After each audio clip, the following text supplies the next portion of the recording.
Olá, boa tarde, tudo bem? Quinto ano. Vamos lá? Vamos às correções das atividades da avaliação bimestral? História hoje, tá? Só para vocês relembrarem um pouquinho. Lá em História, nós tivemos lá sobre a questão 1, né? A questão 1 falava, a pintura. A pintura, ela pode ser interpretada como um documento histórico? Ela serve como documento histórico? Se sim, que tipo de documento que a pintura é? Teve gente que me perguntou, mas tia, não tem pintura? Não, a pergunta é: a pintura pode ser interpretada como um documento histórico? Se sim, que tipo de documento ela é? Então, sim, ela pode ser interpretada como um documento histórico, né? Ela é um documento não escrito, ok? Então, a pintura é um documento histórico, só que não escrito. Lá na questão 2, leia a definição. Falava assim: democracia, sistema de governo onde as escolhas políticas e decisões são tomadas pelo povo, né? Então, democracia é o governo para o povo, né? Onde o povo participa. Democracia é o governo para o povo, onde o povo também participa das tomadas de decisões. Então, letra A Constituição de 1891, ela pode ser considerada democrática? Lembra da Constituição de 1891 que nós estudamos no livro, né? Será que aquela Constituição poderia ser considerada democrática? Responda sim ou não e explique a sua escolha. A Constituição de 1891, ela não pode ser considerada democrática. Por quê? Porque ela não representava a maioria da população brasileira. Era uma Constituição que só favorecia a elite, a classe mais rica, ok? Letra B. Hoje no Brasil, a Constituição é democrática? Por quê? Aqui é uma questão individual, né? Você vai pensar, hoje nós vivemos num sistema democrático, mas será que a nossa Constituição ela é democrática? Ela acolhe todo mundo, né? Será que todo cidadão tem o seu direito garantido? Vamos pensar. 3. Até a proclamação da República, o Brasil era governado pelo imperador Dom Pedro II. Tinha gente que não sabia essa questão. Com a mudança de regime político, quem passou a governar o país, hein, Mariana? Então, com a mudança do regime político, quem passou a governar o país foi Marechal Deodoro da Fonseca.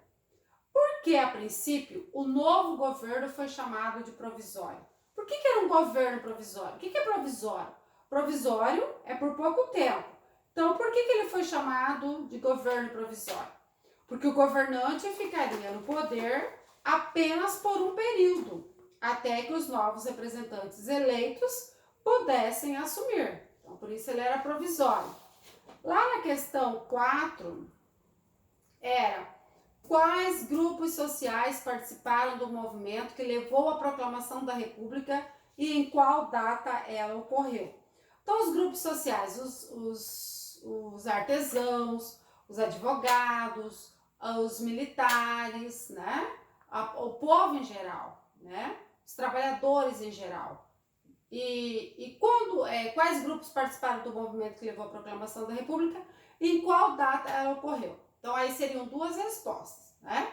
Os trabalhadores, os militares, os advogados, os escritores, a população em geral. Em qual data? 15 de novembro de 1889, ok? E aí, a número 5.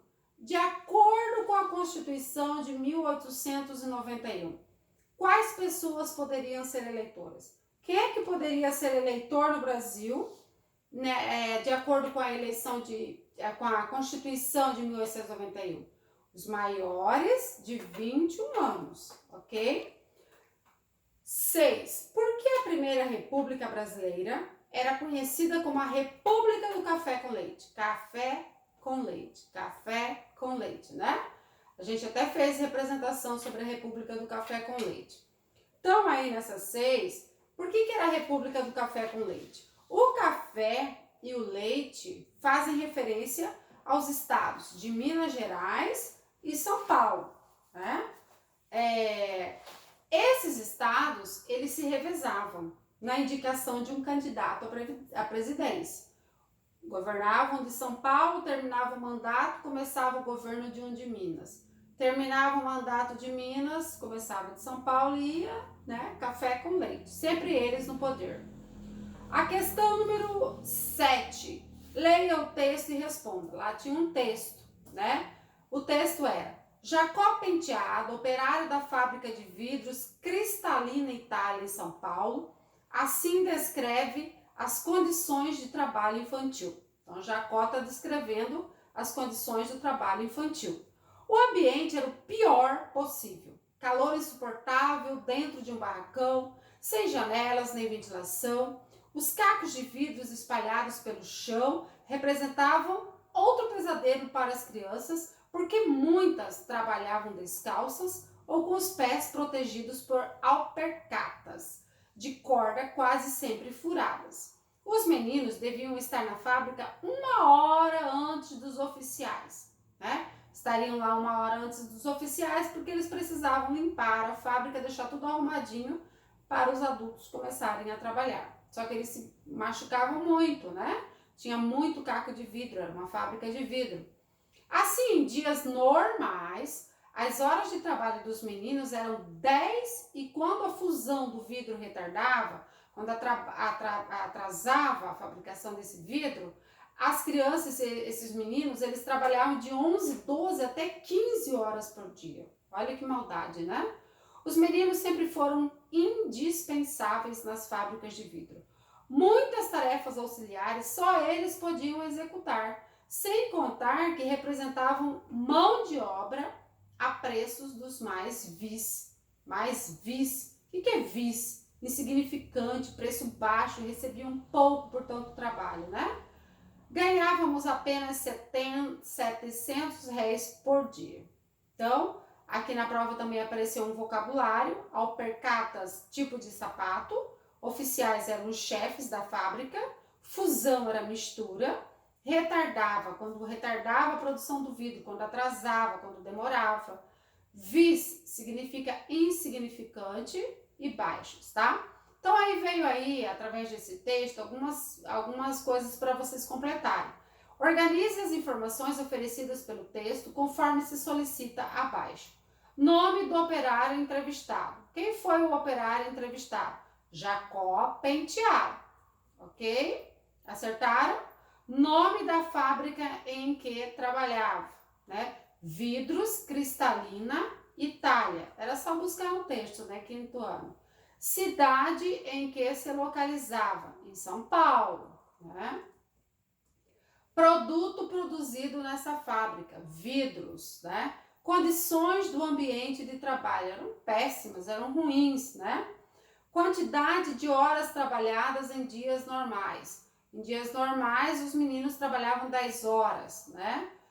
Quantidade de horas trabalhadas em dias com atraso, de 12 a 15 horas. Segundo Jacó Penteado, por que a fábrica de vidros empregava crianças, né? Então, eles achavam que as crianças eram indispensáveis na fábrica de vidro. Por quê? Porque elas eram mão de obra barata, né? Eles ganhavam muito pouco, tá? Então, as crianças trabalhavam muito e ganhavam pouco. Lá na letra C é assim: assinale a opção, não era para assinalar, era para copiar, né? Copie a opção que apresenta o período em que se desenvolveram as primeiras fábricas no Brasil. Aí nós temos duas opções. Desde o início da colonização portuguesa, já tinha fábrica no Brasil? Ou no final do século XIX e início do século XX? Qual foi que vocês copiaram? Com certeza foi no final do século XIX e início do século XX. Foi aí que começaram a surgir as primeiras fábricas no Brasil, tá? 8. Por que os portugueses eram considerados imigrantes e não mais colonizadores na época entre 1884 e 1939? Por que os portugueses eram considerados não mais imigrantes, né? Não eram considerados imigrantes e não mais colonizadores. Por quê? Porque o Brasil já era um país independente de Portugal. Então, portanto, a entrada de portugueses ocorria por meio da imigração. O Brasil não era mais colônia de Portugal. Então, os portugueses vinham para cá como imigrantes. Como eram as condições de viagens dos imigrantes para o Brasil? Nós estudamos isso, fizemos aula até no Hangout sobre isso. Eram ruins, né? Viajavam amontoados nos navios a vapor. E como eles estavam enfrentando a pobreza no seu país de origem, eles não tinham condições de comprar, de obter as melhores cabines na viagem. Eles não compravam as cabines, né? Eles compravam aquele lugar onde todo mundo vinha amontoado, ok? 10. Que motivo levava a saída das pessoas de seu país de origem para outro país bem diferente do seu? Por que eles saíam do seu país e iam para um país tão desconhecido numa viagem tão difícil, né?